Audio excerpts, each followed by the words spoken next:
I was severely obese for large parts of my life. I was fat in my childhood and teenage years. I became obese at the age of 5 and didn't become healthy and lean before I was 18. I was an insecure and unhappy boy with gaming as the main life motivation. I was introduced to weight training at the age of 16 and started training consistently at the age of 18. Completely changed my life. Today I am a die-hard gym athlete, exercising every day. I do resistance training, basketball and boxing and have a truly healthy lifestyle. I am training for becoming a men's physique athlete and my goal is to become Norway's best beach boy. I'm never looking back and I am determined to live a long and healthy life by exercising and eating a healthy diet. Hello everybody, welcome to my channel. Mixed Physique here, up with a new video telling about myself and telling about my journey from being obese to being a jacked gym athlete. Telling about the story of my life with the introduction of exercise. As most people watching my channel know, I was an obese kid, or fat, or call it whatever you want. I actually want to tell more about how it actually affected my life and how my personality got completely manipulated by my weight gain. Basically, that is extremely unhealthy to keep lots of kilograms of body fat on your body over years, and why it's actually a huge body dysmorphia problem for many people. I also want to comment on the severity of obesity in this world, because I actually believe it's a huge problem in the Western world. And I will also share my opinion on the body positivity movement, which is a huge thing in today's community. I will also share some basic information about obesity along lifestyle, because it's actually many people who claim you can have a healthy lifestyle but still be obese. Where is the actual correlation there? And before we start off, consider giving this video a like by pressing the thumbs up button. Also subscribe to my channel so I can give out this content to more people. So let's get going. The reason why I'm bringing up this video is because I want to talk about a huge topic for me that I've kept inside myself for a long time. It was about that I was fat from the age of 5 to 18. I was always, as a small child, a very energetic, outgoing and adventurous boy.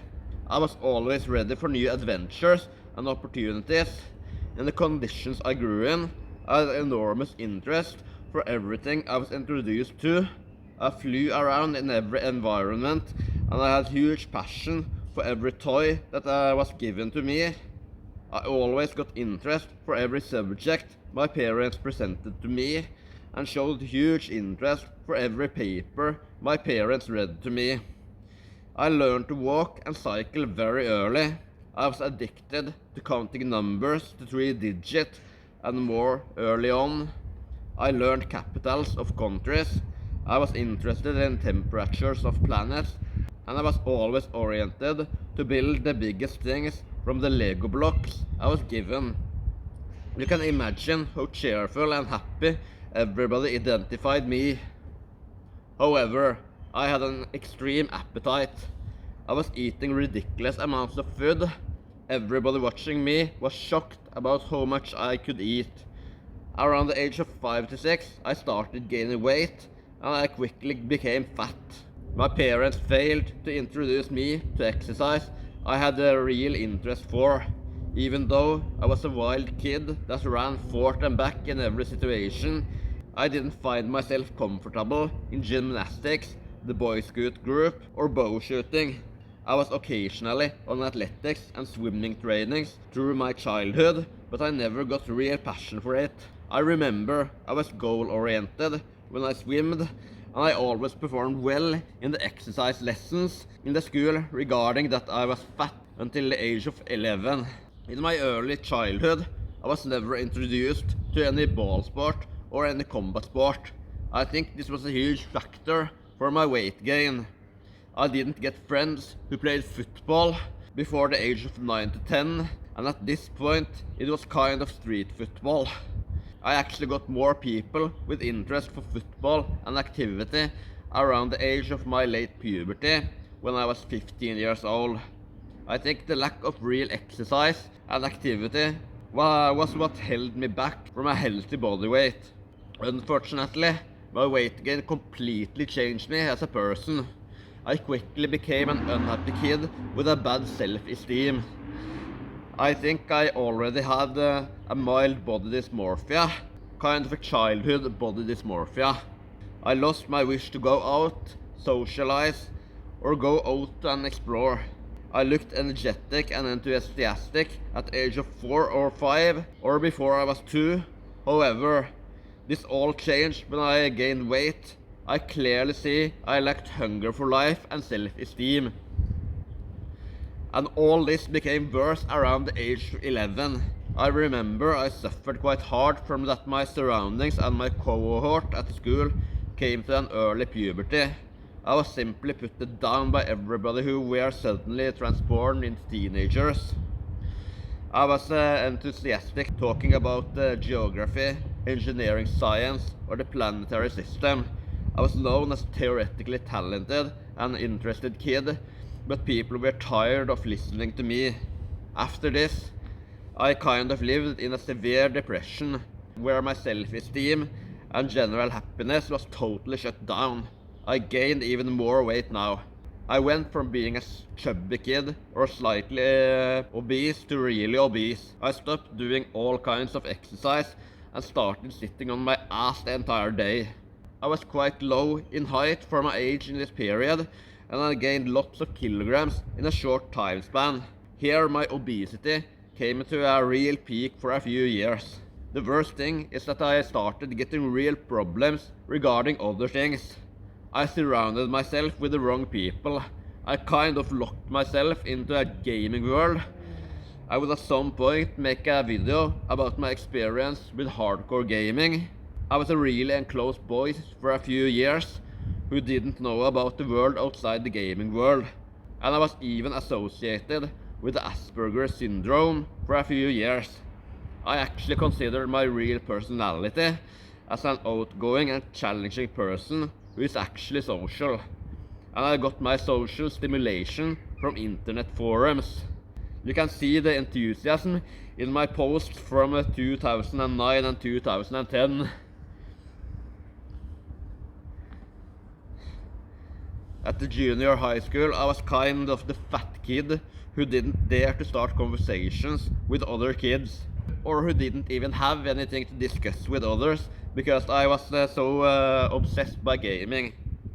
Therefore, a huge mental disorder for me is that I was really obese and unsocial for a long period. But most of my severe problems were over when I finally went through puberty at the age of 15. It's only 3 months between these pictures, going from looking like a child in December 2010 to looking like a die-hard teenager in May 2011. The upcoming years, I made friends who played sports and introduced me both to the gym and to playing lots of football just for fun. But I was also a shit kid, both in the family and in the school.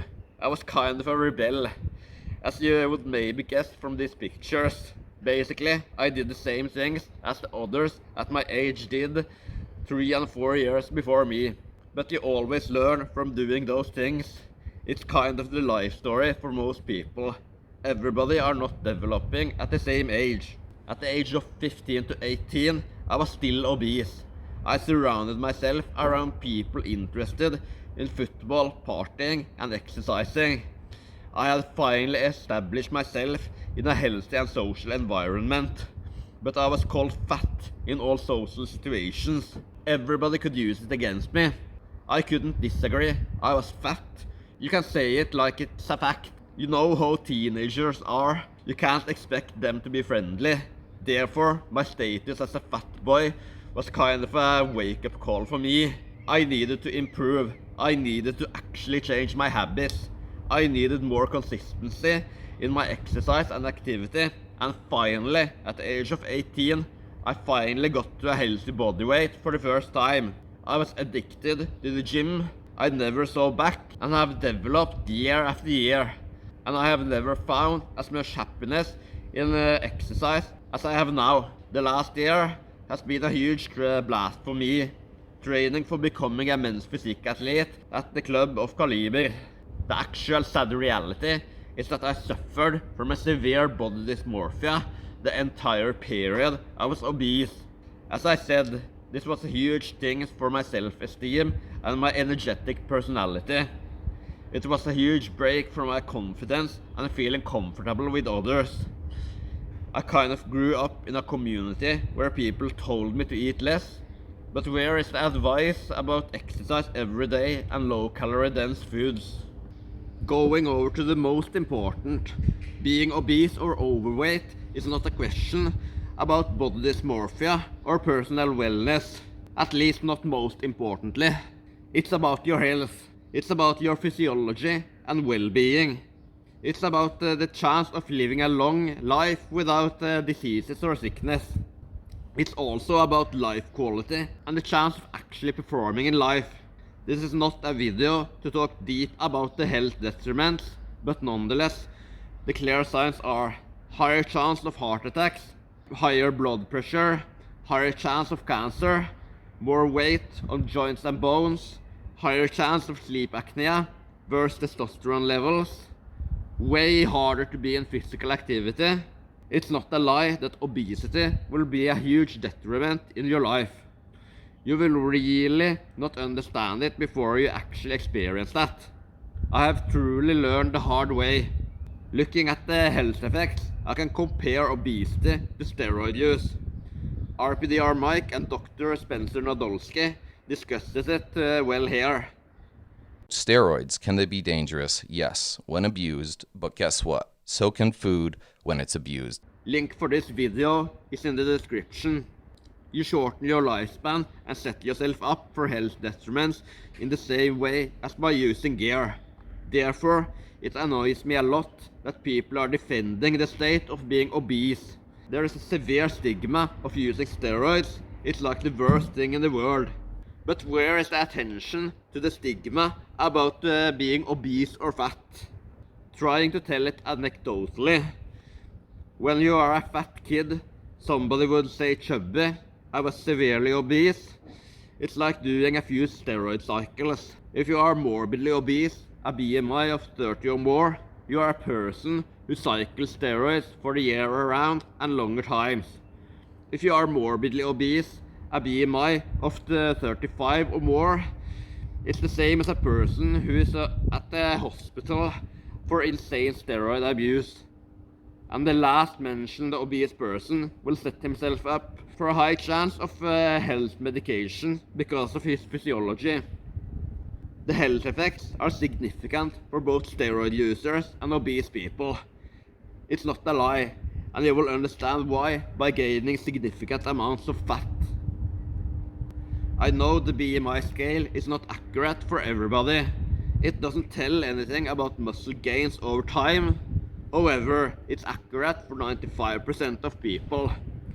Just the category of people who are not into the hardcore environment of lifting and fitness. Very few people have gained so much muscle that they can be very high on the BMI scale and still be lean and healthy.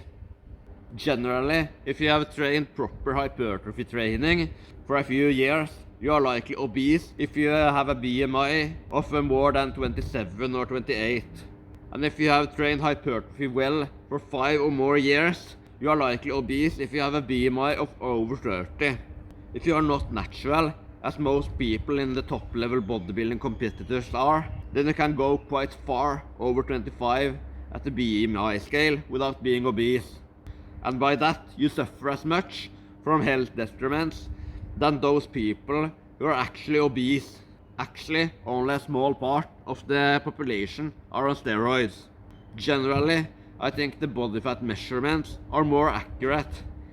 It actually tells about how much body fat you have on the body.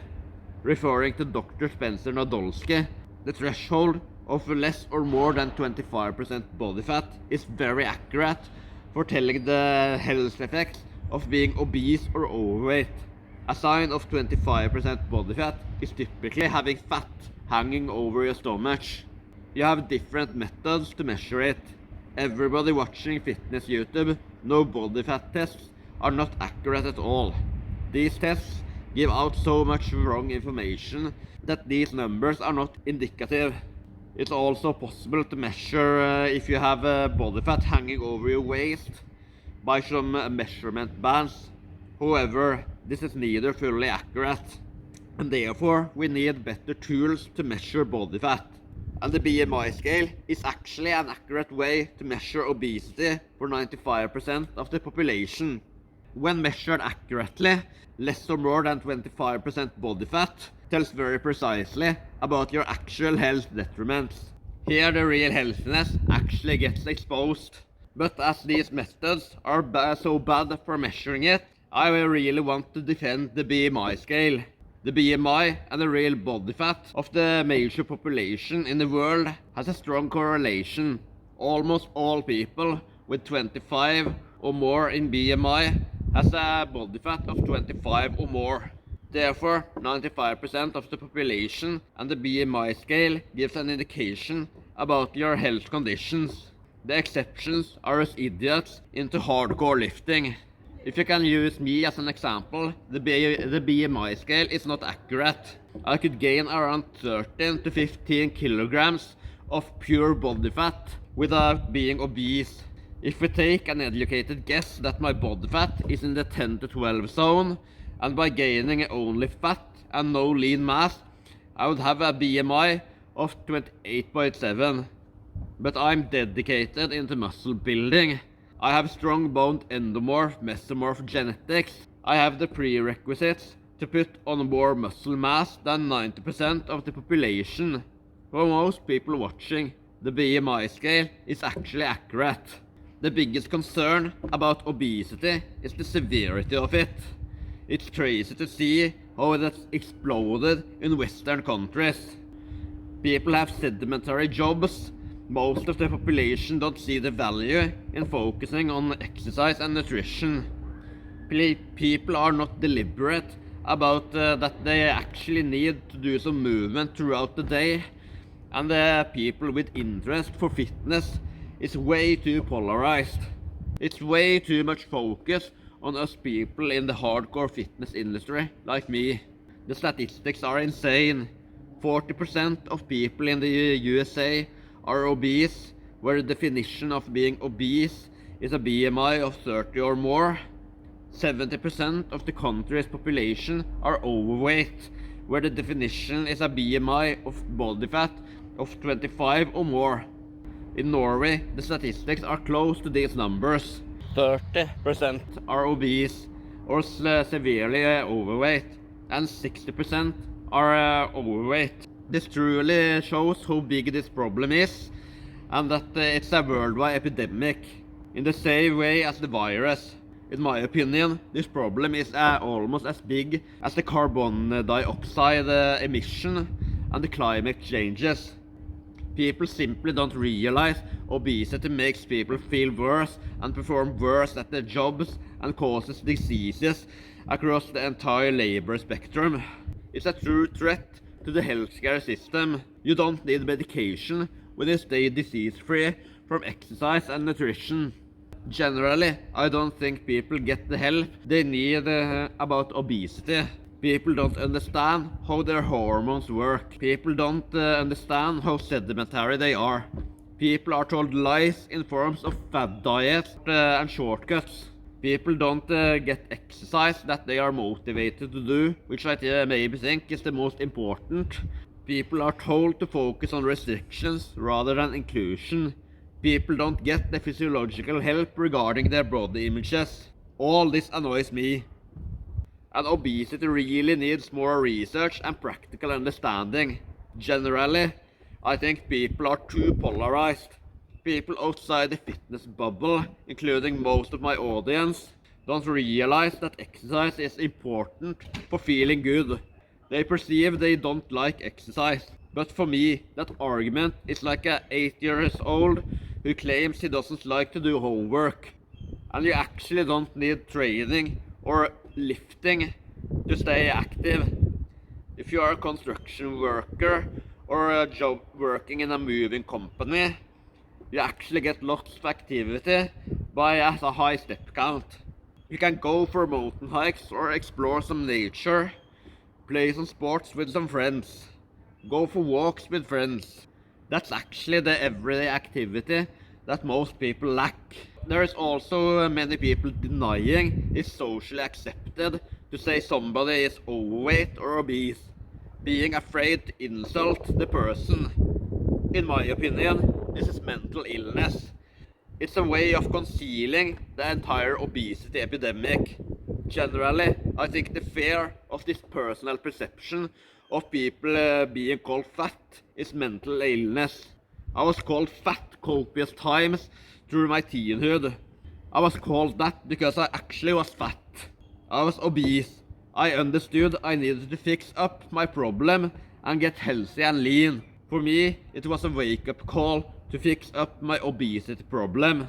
Therefore, everybody watching who are at any point being called fat or overweight, it's not necessarily to insult you. Your surroundings are maybe only trying to give you a wake-up call. They don't want to be bad or mean. They maybe only want you to make a change. And everybody who are dedicated, put in years of learning, effort, and the establishment of habits can make the same change as me. Habits is really the key. Make sure you don't sit on the couch for the entire day. Make sure you eat well. Always try to learn new things about how your body functions along with food and exercise. A part of the body positivity movement is people claiming that you can be healthy and obese at the same time. This is obviously wrong. Research clearly claims the opposite. An obese person with healthy habits would not be an obese person for a long time. It's about habits over long time, everyday activity, exercise, and low-calorie dense foods. Lane Norton says it well. Is obesity not a risk factor for cardiovascular disease, cancer, some of these other preventable diseases? It absolutely is a risk factor. We can argue about how much of a risk factor it is, but the consensus among experts is that other than smoking, obesity is the major cause of most preventable diseases or non-communicable diseases. So for those of you watching this who are overweight or obese, that doesn't mean you have to get shredded. It doesn't mean you need to be thin. It just means you need to start making small, consistent changes to your lifestyle that you maintain throughout the course of your life, and you can become healthier. Again, I think the Health at Every Size initial recommendations of exercise, eat less processed food, engage in healthy behaviors, regardless of the weight you're at, great message. Taking it to the extreme and saying things like calorie deficits don't work and obesity is not a cause of any form of non-communicable disease or anything like that, that's actually not true, and it's not helpful, and it may actually keep some people from seeking help, or they may misinterpret the message and say, see, I don't need a diet, I can eat whatever I want, I'm still going to be healthy. That's not true. I would have never been obese if I actually had exercised what I needed and been grown up in an environment understanding calorie balance and actually got to know I need to eat low calorie dense foods, not eat less food. I was obese at the age of 13 because I was sitting on my ass and gaming and ate high calorie dense foods. I'm very lean now because I'm exercising every day and eating nutrient dense foods. It's about lifestyle. You always have genetics that can make anything in life difficult. I don't have the best genetics to stay lean. I would have garbage insulin and leptin levels if I sat on the ass the entire day and didn't know about fruits and vegetables. However, I have the lifestyle of keeping me lean and healthy. And therefore, I'm actually that. And this was everything for today. This was a huge case to just get out. Lots of things I've kept inside my head. So I think this really needs to be discussed in today's society. It feels good to just talk out about one of the strongest opinions in my life. And if you like this video, consider giving it a like. Also comment down below, what's your opinion on obesity? Do you actually think the problem gets the attention it deserves? Also subscribe to my channel so I can bring this content up to more people, and so more people in the fitness industry can get to know me. Thank you all for watching, and see you in the next video.